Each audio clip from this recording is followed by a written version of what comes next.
Hi hello வணக்கம் மக்களே. நான் உங்கள் சந்தோஷ், வலிமை ஐஏஎஸ் அகாடமியிலிருந்து. நம்ம இன்னைக்கு வீடியோல என்ன பார்க்க போறோம் அப்படின்னு பாத்தீங்கன்னா, ஊதியம் வழங்கல் சட்டம். நம்ம வலிமை ஐஏஎஸ் அகாடமியில அசிஸ்டன்ட் கமிஷனர் ஆஃப் லேபருக்கான ஒரு மெட்டீரியல் விட்டுருக்காங்க.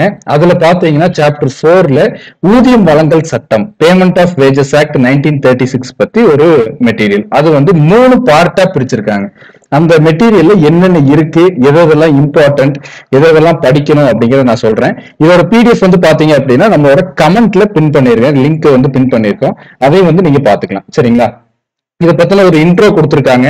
அதாவது பிரிட்டிஷ் காலத்துல எப்படி 1926ல இருந்து தொழிற்சங்கங்கள் எப்படி எல்லாம் மாறிட்டு இருக்கு, தொழில்துறை எப்படி மாறிட்டு இருக்கு அப்படிங்கிறதும், வேஜஸ்க்கான இம்பார்ட்டன்ஸ் என்ன வந்துச்சு அப்படிங்கிறதும் எல்லாமே கொடுத்திருக்காங்க. சரிங்களா? அப்ப அதுல இருந்து பார்ட் 1ல நமக்கு என்ன வரும் அப்படின்னு பாத்தீங்கன்னா, அந்த சட்டத்தோட அப்ஜெக்டிவ்ஸ் என்னென்ன வருது அப்படிங்கிறது எல்லாமே முக்கியமா வரும். சரிங்களா? அப்ப அந்த சட்டத்தின் குறிக்கோள்கள், அதுக்கப்புறம் பாத்தீங்கன்னா வேஜஸ்னா என்ன, வேஜஸ்க்குள்ள எது வரும் எது வராது, அதெல்லாமே வரும். சரிங்களா? அடுத்து பார்ட் 2 இருக்கு, அதுக்கு அடுத்து பார்ட் 3 இருக்கு. பார்ட் 3ல வந்து பாத்தீங்கன்னா இன்ஸ்பெக்டரை பத்தியும் கமிட்டிஸ் எப்படி அமைப்பாங்க அப்படிங்கிற பத்தியும் இருக்கு. இது இல்லாம சில கேசஸ், எந்தெந்த கேசஸ் எல்லாம் முக்கியம், அந்த கேஸ் எல்லாமே ஒரு செக்ஷனை பத்தி பேசுறோம் அப்படின்னா அந்த செக்ஷனுக்கான கேசஸ் என்னென்ன அப்படிங்கறது இந்த மெட்டீரியல் வந்து டீடைலா கொடுத்திருக்காங்க. சரிங்களா? அப்போ அது எல்லாமே இது எல்லாத்தையும் கொஞ்சம் கவர் பண்ணோம் அப்படின்னாலே ப்ரீவியஸ் கொஸ்டின்ஸும் இதுல சிலது எல்லாமே கவர் ஆகுது. சரிங்களா? இதுல வந்து வீக்லி பேமெண்ட் பில் அப்படிங்கிறது வந்து 1925ஆம் ஆண்டு வந்து சட்டமன்றத்துல வந்து இது பண்ணாங்க. லெஜிஸ்லேட்டிவ் அசம்பிளியில, சென்ட்ரல் லெஜிஸ்லேட்டிவ் அசம்பிளியில ஒரு தனிநபர் வந்து கொண்டு வந்தாங்க. சரிங்களா? அதை பத்தி எல்லாமே சொல்லியிருக்காங்க. அதுக்கு அடுத்தது சட்டத்தின் அமலாக்கத்திற்குட்பட்டவர்கள். ஃபர்ஸ்ட் நோக்கங்களை படிச்சிடறோம். நோக்கத்தை படிச்சுட்டு வந்து பாத்தீங்க அப்படின்னா அமலாக்கத்துக்குள்ள என்னென்ன வருது அப்படிங்கிறது, அதுல ஒவ்வொரு பிரிவுமே வந்து பாத்தீங்க அப்படின்னா பிரிவு செக்ஷன் 1:4 என்ன அப்படிங்கிறதும், செக்ஷன் 1 என்னென்ன கொடுத்திருக்காங்க அப்படிங்கிறதும், இதுல வந்து பாத்தீங்கன்னா தொழில் அல்லது இதர நிறுவனம் என்பதுல என்னென்ன வருது அப்படிங்கறத கொடுத்துருக்காங்க. ஐஆர்சிடிசி எல்லாமே வந்து இதுல வந்து உள்ள வரும். அடுத்து ஹார்பர்ஸ் வரும், சுரங்கம், இதெல்லாமே இதுக்குள்ள வரும் இல்லைங்களா? அதுல இப்போ ரப்பர், காபி, தேயிலை தோட்டங்கள் இதெல்லாமே வந்து இப்ப இதுக்குள்ள வரக்கூடிய சில விஷயங்களா இருக்கு. சரிங்களா? இப்ப அடுத்து வந்து பார்த்தோம் அப்படின்னா இதுல குறிப்புகள், கேசஸ் வந்து கொடுத்திருக்காங்க. பாருங்க, கேசஸ் குறிப்பு 1 என்னென்ன கேஸ் கொடுத்திருக்காங்க பாருங்க. இப்ப Tamil Nadu water supply and drainage board versus MD Vijayakumar அப்படிங்கிற கேஸ் பத்தியும், அதுல வந்து என்ன பிரிவு வந்து இது பண்ணாங்க, பிரிவு 2 அப்படிங்கறத கொடுத்திருக்காங்க. அப்ப அது வந்து நம்ம கொஞ்சம் பார்க்க வேண்டியது முக்கியமா இந்த சட்டங்கள், இந்த பிரிவுகள் எல்லாமே. அடுத்து கேஎல் கிளார்க்கோட கேஸ் இதெல்லாமே. அதுக்கப்புறம் வந்து பாத்தீங்கன்னா அந்த கேஸ்ல கொடுத்த முக்கியமான விஷயம் இந்த சட்டப்பிரிவு 1/6 அப்படிங்கிறது கொஞ்சம் இம்பார்ட்டன்டான விஷயம். அதையும் வந்து நம்ம கொஞ்சம் டீடைல்டா பாத்துறணும். சரிங்களா? அதுக்கப்புறம் வந்து பாத்தீங்கன்னா ஊதியம் மற்றும் ஊதியம் வழங்கல் குறித்த விதிகள், என்னென்ன விதிகள், சட்டப்பிரிவுகள் என்னென்ன இருக்கு அப்படிங்கறது கொடுத்திருக்காங்க.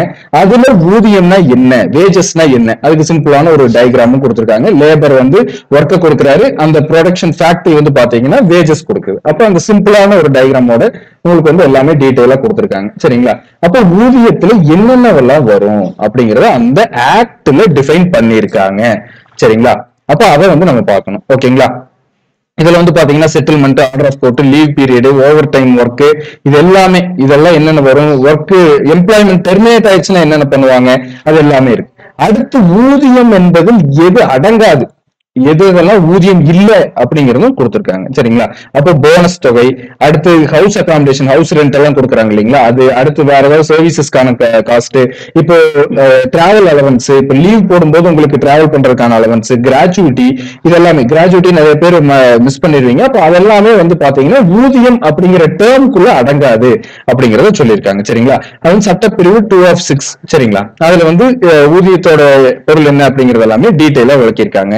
அதுல சில வழக்குகள், கேசஸ், இது எல்லாத்துலயுமே கேசஸ் ரொம்ப முக்கியம். இதெல்லாமே மேட்ச்ல கேட்கறதுக்கான சான்சஸ் இருக்கு. சரிங்களா? Steel and general mills case, அடுத்து திவாகர் கேஸ், இதெல்லாமே கொஞ்சம் உங்களுக்கு கேட்கறதுக்கான சான்சஸும் இருக்கும்.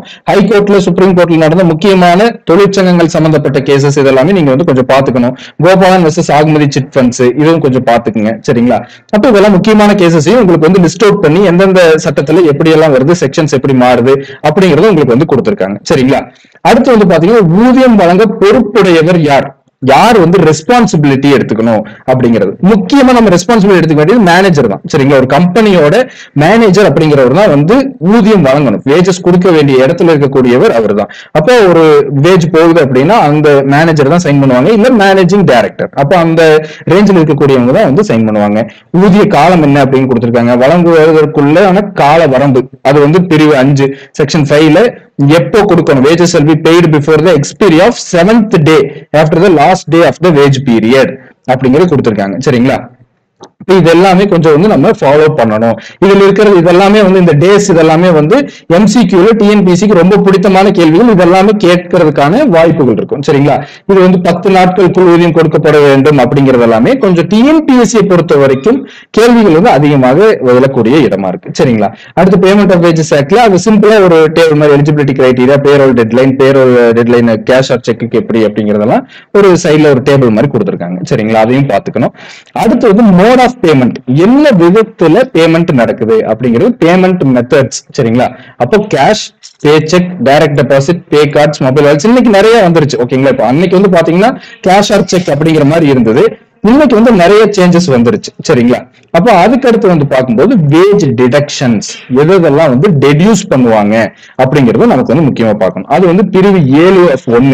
ஓகேங்களா? 7ல வந்து அதெல்லாமே தெளிவா சொல்லியிருக்காங்க. ஊதிய இழப்பு எப்பப்பெல்லாம் வந்து உங்களுக்கு ப்ரமோஷன் கட் ஆகும், ஊதியத்தை எப்ப குறைக்கலாம், சஸ்பெண்ட் எப்ப பண்ணலாம் அப்படிங்கிறது எல்லாமே இந்த பார்ட் 1க்குள்ள இது எல்லாமே அடங்கும். சரிங்களா? அடுத்து வந்து பார்ட் 2 பாத்தீங்க அப்படின்னா ஆத்தரைஸ்டு டிடக்ஷன்ஸ். சரிங்களா? என்னென்ன ஊதிய பிடித்தங்கள் செய்யலாம் அப்படிங்கிறது அது வந்து பிரிவு 7(2). அது வந்து 7(1)ல பாத்தீங்களா, இது வந்து பிரிவு செக்ஷன் 7ல 2 செகண்ட் பாயிண்டா செகண்ட் இதா வருது. சரிங்களா?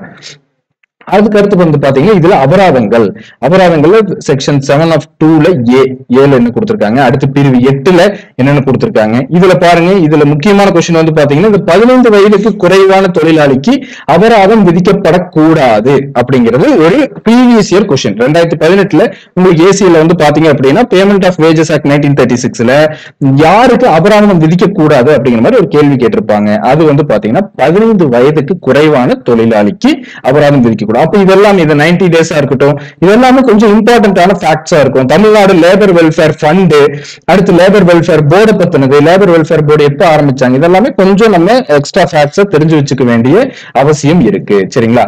அடுத்து ஆப்சன்ஸ் ஆஃப் டியூட்டியா இருந்தா என்னென்ன பிரச்சனை அப்படிங்கறத பார்க்கணும். அதுக்கு அடுத்து வந்து அதுக்கு ரிலேட்டடான கேசஸ் என்ன, French motor car company workers versus French motor car co limited, அந்த ஒர்க்கர்ஸ்க்கும் ஒர்க்மெனுக்கும் அந்த கம்பெனிக்கும் என்னென்ன இருந்தது அப்படிங்கறத கேஸா ஒண்ணு கொடுத்திருக்காங்க. அதையும் நல்லா பாத்துக்குங்க. அடுத்து டேமேஜஸ் அண்ட் லாஸ் பண்ணிட்டா என்ன பிரச்சனை அப்படிங்கிறது 7(2)ல சி பார்ட்ல கொடுத்திருக்காங்க. அடுத்து ஹவுஸ் அகாமடேஷன் வந்து டில கொடுத்திருக்காங்க. சரிங்களா? அப்ப இதெல்லாமே ஒரு அளவுக்கு பாத்துக்கணும். இப்ப டாட்டாவெல்லாம் பாத்தீங்கன்னா உங்களுக்கு குவார்ட்டர்ஸே கட்டி கொடுக்குறாங்க இல்லையா, அந்த மாதிரி விஷயம் எல்லாமே இதுல கொடுத்திருக்காங்க. அடுத்து அம்யூனிட்டிஸ் அண்ட் சர்வீசஸ் இருந்ததுன்னா எப்படி, அடுத்து ரெக்கவரி ஆஃப் அட்வான்சஸ், அடுத்து welfare fund loan, building loan, இதெல்லாமே பாயிண்ட் வைஸ் கொடுக்கும்போது உங்களுக்கு படிக்கிறதுக்கு ஈஸியா இருக்கும். Income tax, by court order, PF contribution, இதெல்லாமே இந்த செக்ஷன் 7, 8 ரொம்ப டீடைல்டா படிச்சிருக்கேன். சரிங்களா? உள்ளுக்குள்ள இருக்கக்கூடிய பாயிண்ட்ஸ் வச்சு கேள்விகள் கேட்கறதுக்கான வாய்ப்புகள் உங்களுக்கு கண்டிப்பாக இருக்கும். சரிங்களா? இப்ப அதுக்கடுத்து வந்து பாத்தீங்கன்னா ஊதிய பிடித்தத்தின் உச்ச மரபு, ஓவரால் லிமிட் ஆஃப் டிடக்ஷன்ஸ் அப்படிங்கிறது 70% மேற்படக்கூடாது அப்படிங்கிறது. அப்ப இதுல இருக்கிற இந்த ஃபேக்ட்ஸ் இதெல்லாமே கேட்கறதுக்கான சான்சஸும் இருக்கும். சரிங்களா? அடுத்து ஃபைனலா வந்து பாத்தீங்க அப்படின்னா பார்ட் 3ல வந்து பார்க்கும்போது நமக்கு inspector of payment of wages அப்படிங்கிறது. சரிங்களா? இப்போ ஆய்வாளரை பத்தி சொல்லக்கூடிய விஷயம் இது. சரிங்களா? மோஸ்ட்லி ஆய்வாளர் பத்தியும் அதுக்கடுத்து அது கமிட்டிஸை பத்தியும் சொல்றது. இது வந்து பிரிவு 14ல இருந்து உங்களுக்கு வந்து கொஞ்சம் கொஞ்சமா உள்ள வந்துட்டு இருக்கும். இன்ஸ்பெக்டரா யார் இருப்பாங்க, இன்ஸ்பெக்டருக்கான பவர்ஸ் என்ன, இன்ஸ்பெக்டரோட அதிகாரங்கள் என்னென்ன, நிலைமை வந்தா என்னென்ன மாதிரி விஷயங்களை இன்ஸ்பெக்டர் பண்ணலாம் அப்படிங்கறத கொடுத்திருக்காங்க. அதுக்கு அடுத்து ஊதியம் வழங்குதல் குறித்த அதிகார அமைப்பு, அத்தாரிட்டி யாரு அப்படிங்கிறது, அந்த இதுல வந்து எப்படி எல்லாம் அந்த அதிகார அமைப்பு இது வந்து நியமிக்கப்படலாம் அப்படிங்கறது கொடுத்திருக்காங்க. பணியாளர் இழப்பீட்டு சட்ட ஆணையாளர், அதுக்கு அடுத்து ரீஜனல் லேபர் கமிஷனர், இந்த மாதிரி ஆட்கள் எல்லாத்தையுமே கொண்டு வந்து இதுவும் முக்கியம். இதுல இந்த ABCDE வரைக்கும் இருக்கிறது, ஜுடிஷியல் மேஜிஸ்ட்ரேட் வரைக்கும் யார் யார் உள்ள வரலாம் வரக்கூடாது அப்படிங்கிற எல்லாமே கொஞ்சம் பாத்துக்குங்க.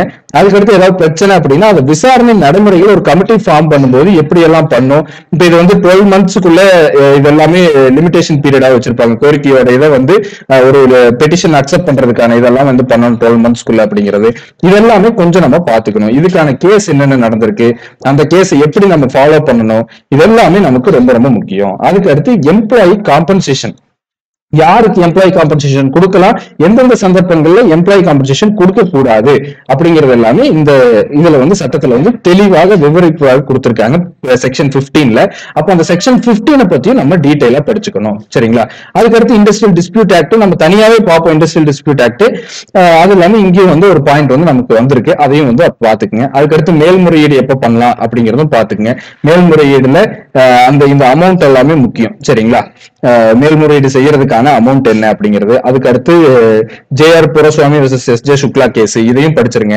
அடுத்து கோட் ஆஃப் சிவில் ப்ரொசீஜர் 1908, அதுல செக்ஷன் 115 கீழே ரிவிஷன் மனு வந்து ஹைகோர்ட்ல தாக்கல் செய்யலாம் அப்படிங்கறது கொடுத்திருக்காங்க. அதுவும் வந்து நமக்கு தெரிஞ்சு வச்சுக்க வேண்டிய விஷயம், சின்ன சின்ன விஷயம். பட் இதெல்லாம் எம்சிக்யூல கேட்கும்போது உங்களுக்கு ரொம்ப ரொம்ப ஈஸியா இருக்கும். சரிங்களா? இங்க படிச்சு வச்சுட்டீங்கன்னா உங்களுக்கு அடுத்தடுத்து நோட்ஸ் இருக்கும்போது ஈஸியா போயிடும். எக்ஸாம் எழுதும்போது நம்ம ரொம்ப ஈஸியா எழுதிடலாம். சரிங்களா? அதுக்கடுத்து வந்து பாத்தீங்கன்னா பெனால்டி ஃபார் அஃபென்சஸ். இது எல்லாத்தையும் மீறினா ஒரு எம்ப்ளாயருக்கு என்னென்ன அஃபென்சஸ் கொடுக்கலாம் அப்படிங்கிற மாதிரி. சரிங்களா? அப்போ 7500 வரை அபராதம் விதிக்கப்படலாம் அப்படிங்கிறது இருக்கு. சரிங்களா? அப்ப இது எல்லாமே செக்ஷன் 20ல இது ஒரு இம்பார்ட்டன்டான ஒரு கொஸ்டினா இருக்கும். சரிங்களா? செக்ஷன் 20 அப்படிங்கிறது ரொம்ப இம்பார்ட்டன்ட். செக்ஷன் 7 ரொம்ப இம்பார்ட்டன்ட். செக்ஷன் 1 ரொம்ப இம்பார்ட்டன்ட். அப்ப இந்த செக்ஷன்ஸ் எல்லாத்தையும் நோக்கி நம்ம எடுத்து ஃபுல்லா ஆக்ட் ஃபுல்லா படிச்சுட்டு இருக்க முடியாது இல்லைங்களா? அப்போ இந்த புக்ல நம்ம பார்க்கும்போது நமக்கு என்னென்ன செக்ஷன்ஸ் இம்பார்ட்டன்ட்டோ அதை மட்டும் படிச்சுட்டு இது கூட syllabus previous year question paper இது எல்லாத்தையும் வச்சு நம்ம உள்ளுக்குள்ள டீடைலா படிச்சோம் அப்படின்னா ஈஸியா கிளியர் பண்றதுக்கான சான்சஸ் இருக்கும். சரிங்களா? அப்போ இந்த மெட்டீரியல் இதெல்லாம் தான் கொடுத்திருக்காங்க. இன்னும் டீடைலா ஒவ்வொரு மெட்டீரியலோட அடுத்தடுத்த வீடியோஸ்ல என்னென்ன பண்ணலாம், எப்படி எல்லாம் கொண்டு போகலாம், இன்னும் ஏசிஎல் படிக்கிறதுக்கும் இதுக்குள்ள இருக்கிற இந்த ஆக்ட், பேமெண்ட் ஆஃப் வேஜஸ் ஆக்டா இருக்கட்டும், இல்ல industrial disputes act, minimum wages act, employee state insurance act, இதெல்லாமே இன்னும் டீடைலா தெளிவா நம்ம ஒவ்வொரு வீடியோலையும் தொடர்ச்சியா பார்த்துக்கிட்டே வரலாம். சரிங்களா? அடுத்த வீடியோ உங்களுக்கு சந்திக்கும் வரை நான் உங்கள் சந்தோஷ். நன்றி, வணக்கம்.